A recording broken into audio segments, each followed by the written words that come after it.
helbesteke ku ji çiyayên azad hatî û ji bona şehîdên bestayê hatiye çêkirin, em ê pêşî li vê helbestê guhdar bikin.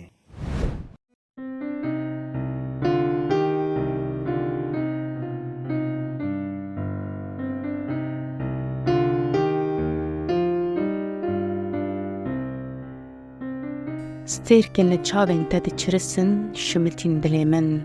Ez negunebarim, evîndarim. Ez ê bikim mêtih, helbest û stran.